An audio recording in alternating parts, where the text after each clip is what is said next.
We're learning the Tanya in the text on page 910 in the English, Daf Lamed Beis in the Hebrew, and we're in the middle of chapter Chavhei, Perek Chavhei of Tanya. But before we begin, it would be helpful to summarize very briefly what the Alter Rebbe had said up to this point. Right in the beginning of the Tanya, in fact, on the title page of the Tanya, the Rebbe says that the purpose of this Sefer is to explain one verse in the Torah, and that is the statement, Ki karev elecha hadavar ma'ed beficha b'lvavcha la'aseh, that the matter of serving God, Moshe says to the Jews, is not a difficult or impossible thing. Rather, it is close to you. It is very close to you, in your mouth and in your heart to do. So the Rebbe says, on the title page of the Tanya, that he wants to explain how it is that it is very close to the average person to serve God, and not only with his mouth and in his actions, but also in his heart, which means involving the heart in the service of God. And he will explain it b'derech arucha uktzara, in the long way and in the short way. And so, from the beginning of Tanya until chapter 18, the Rebbe explains the long way, and that is by explaining what a neshama is, that a neshama has intellect and emotions and garments, and that the battle is over the garments, over the control of the behavior of the person and the body. And by nature, the mind controls the heart, meyach shalat al halev. Therefore, by contemplating the proper thoughts, by dwelling on the proper concepts, a Beinani, even a Beinani, can bring his heart to feel what he needs to feel in order to serve God properly. And that is the meaning of meyach shalat al halev, not only that the mind wins in its battle over the control of the garments of the soul, of thought, speech, and deed, over the instincts of the heart, but that the heart itself obeys the mind, meyach shalit al halev. The mind controls the heart itself. That's until chapter 18. But that is the long way, because in order to be able to do that, you first have to have a proper grasp of godliness and understanding of godliness, to be able to contemplate God's greatness, to be able to understand and grasp God's greatness so clearly, so palpably, that it'll actually produce an emotion in the heart. What if that's impossible? What about the person who doesn't have that kind of mind and that kind of grasp, and therefore can't produce emotions through the mind? So from chapter 18 until chapter 26, the Alter Rebbe explains how even so there is a short way, that even for a person who doesn't have this mental grasp,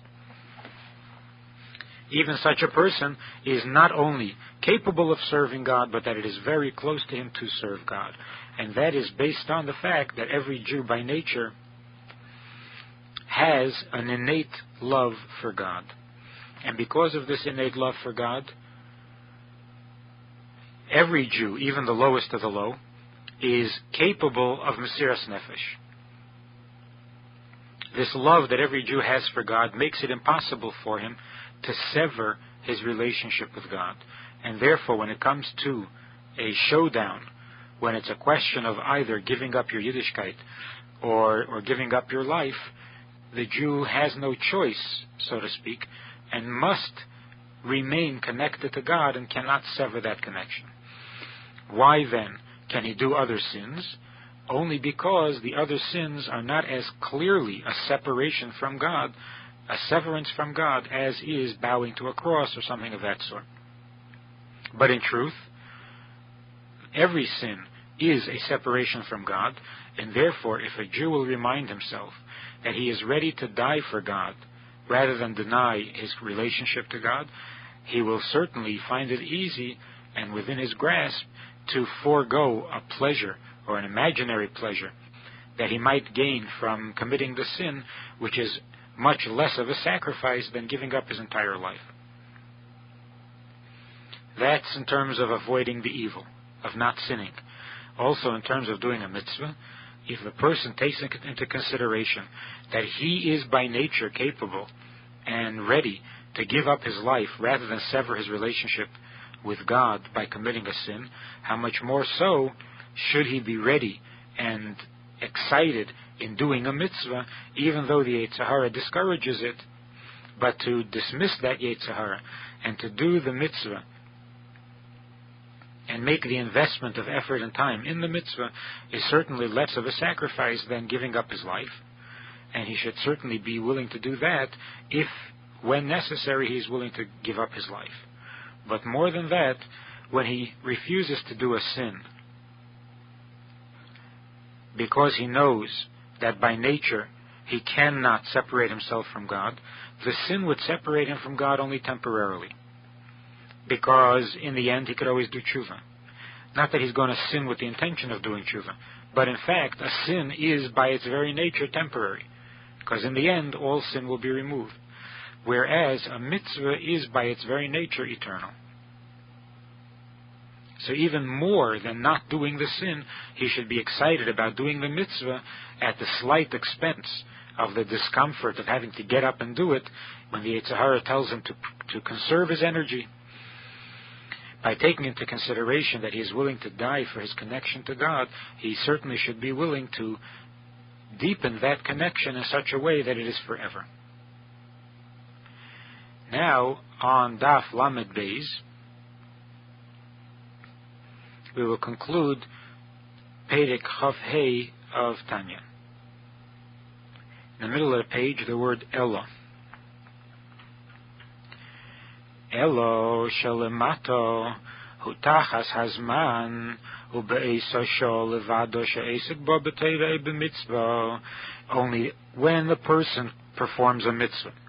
Here on earth, it's true that the mitzvah is eternal, because it is connected to God who is eternal, whose Torah is eternal.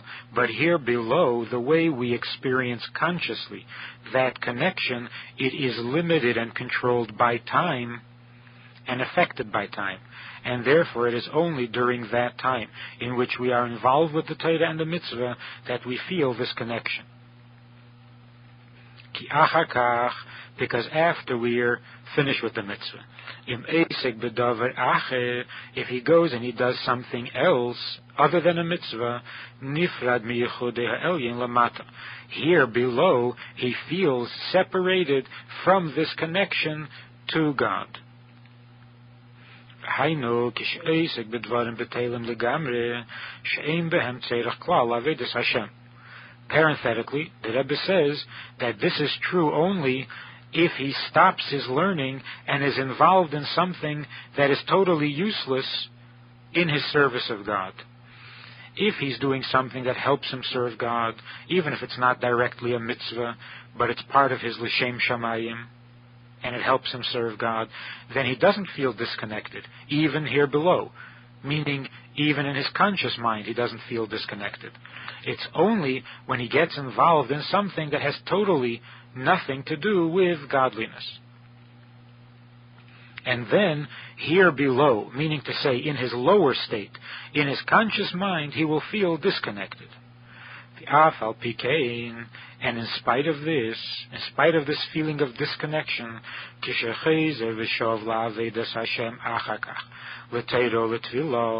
as soon as he returns back to the service of God, in Torah and in davening, and he asks God forgiveness.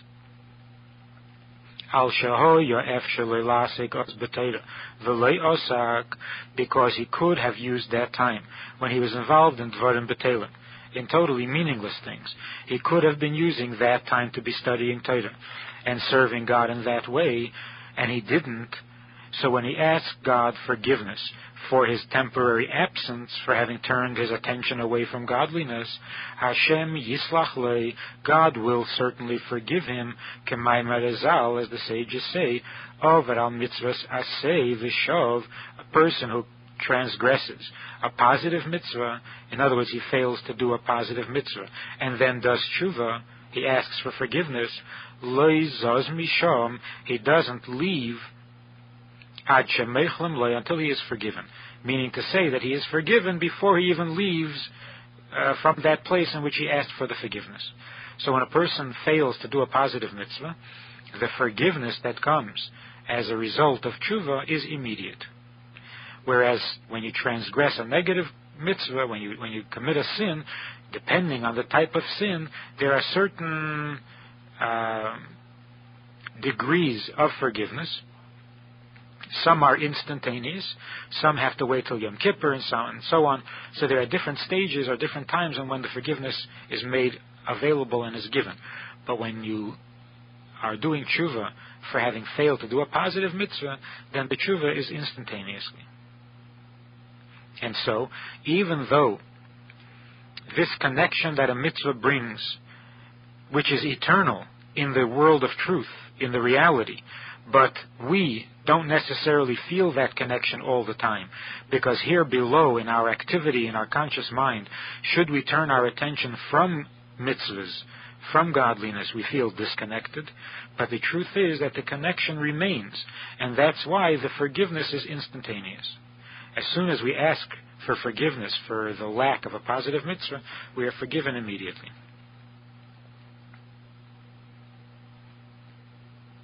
And here the Rebbe is going to say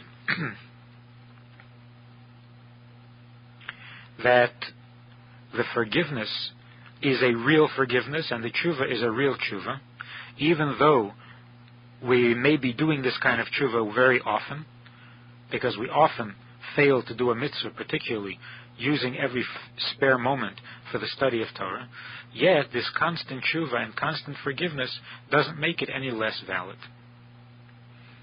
And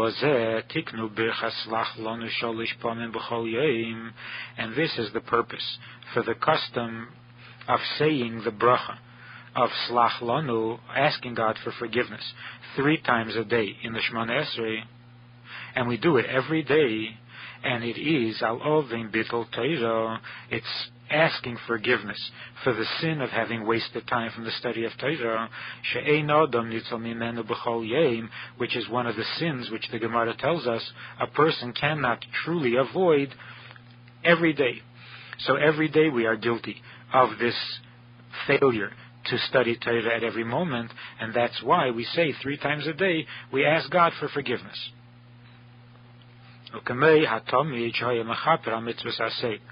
Just as the Tamid, the daily sacrifice that was brought in the morning and in the evening every single day, it was for the purpose of forgiveness. What did it bring forgiveness for? It brought forgiveness for the failure to perform positive mitzvahs.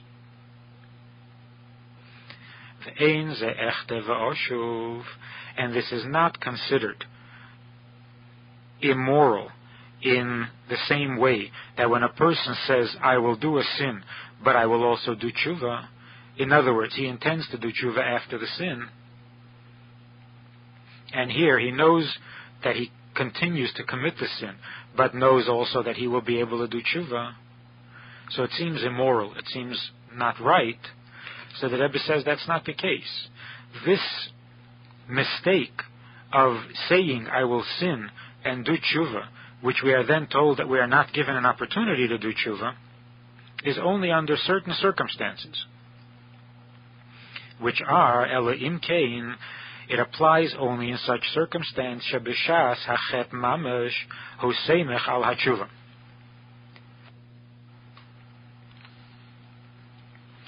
If during the time that he's doing the sin, at the time that he's doing the sin, hoseimech al hatshuva, he allows himself to commit the sin because he's depending on the tshuva that he will do later. And that's why he is sinning, as is explained elsewhere. Then, when the person relies on the tshuva to give himself permission and license to do the sin, then we're told that if that's the case, he will not be given an opportunity to do tshuva. Because tshuva almost caused him to sin, in a sense. He relied on the tshuva to do the sin. But here, he's not doing the sin because he's relying on the tshuva. He's merely taking into consideration the fact that even after he commits the sin of failing to do a mitzvah, of failing to learn Torah when he had an opportunity to, and that makes him feel separated from God, he takes into consideration the fact that afterwards he can do tshuva, and the tshuva will be effective, and he will be forgiven, and his connection to God will be regained.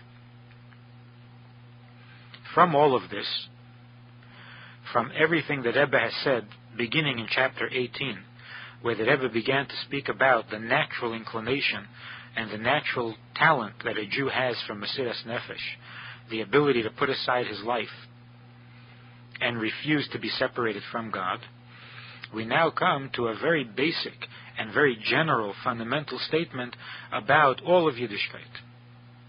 Bottom of page 110, Daf Lamed Beis. Uvazeh Yuvon. With this we will understand why Moshe Rabbeinu in Dvarim and Mishnah Torah commanded the people, the generation of Jews who went into Israel, who came out of the desert and were going into Eretz Yisrael. He instructed them that they should read the Shema twice a day, every day, lekabel olav malchus shamayim b'mesiras nefesh. And the purpose of the Shema is to take upon oneself the readiness to have mesiras nefesh as a result of his acceptance of the kingdom of heaven. So before the Jews entered Eretz Yisrael, Moshe instructed them for a second time that they should be particularly careful to make sure that they read the Shema, and in that way always be ready for Mesiras Nefesh. So the question is, V'halei v'tiyach lahem. God already promised them, and also through Moshe, Pachdechem u'meirachem yitin Hashem, that God will make the nations in the land, Eretz Canaan, make them fear the Jews, and they will be in awe of the Jew. So the question is, if everybody, the non-Jews around them, are going to be afraid of them, then why do they need this constant reminder of Mesiras Nefesh? When will they have an opportunity or a need to have Mesiras Nefesh? Because we usually think of Mesiras Nefesh as the willingness to die when an anti-Semite is trying to get you to do a sin. So here, when anti-Semitism won't exist because God promised that all the nations will be afraid of you and in awe of you, so why is it so important that Moshe has to remind them to make sure that they read the Shema in order to be ready for Mesiras Nefesh? Why do they need Mesiras Nefesh? Elo, so here we have this very fundamental statement about all of Yiddishkeit, and that is Mishum Shekiyum HaTorah Mitzvah, the fulfillment of Torah and Mitzvahs, Tluya Bozeh Sheyizker Tamid Inyan Mesiras Nafshei LaHashem. All of mitzvahs and all of Torah depends on our always constantly remembering the Mesiras Nefesh that we have and that we are capable of, al yichudei, over God's oneness. In other words, our inability to deny God's oneness or to be separated from God's oneness.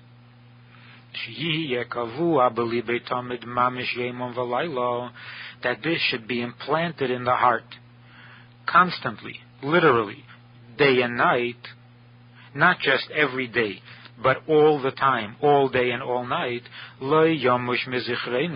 It should never depart, it should never leave his memory, because it is only with this, the memory and the realization, that we are by our nature connected to God in such a way, with such an ahava, with such a love that tolerates no exception and no breach in that love, and therefore, even for a moment, we refuse to be separated from God, even though we know we can do tshuva later. But the breach itself is so unthinkable that we can't bring ourselves to do it by our very nature, remembering this. remembering the nature of a Jew, of what makes us special, that's what makes it possible to do all mitzvahs, and that's what the fulfillment of all the mitzvahs and of all of Torah depends on. Because it is with this that we are able to stand up against the Yetzer Hara, l'natzche tamid b'chol esu b'chol shah kenal, and it gives us the ability to overcome the Yetzer Hara constantly at every time, at every moment, as mentioned at length above. That this is what makes it so close to us, in our mouth, in our hearts, to do, and that is to serve God. What makes it so close? How is it that we can serve God all the time, constantly? It's because we are constantly aware of our true nature, and that is the Mesiras Nefesh that lies at the heart of every Jew. And so, Mesiras Nefesh is not something that happens on occasion, and something that is bad news, because it happens usually under sad circumstances, but rather Mesiras Nefesh is a constant daily way of serving God. Because Mesiras Nefesh is a reflection of the essence of our nature, the essence of our neshama, and that is that we are so tied to God that we cannot tolerate even a temporary or momentary separation.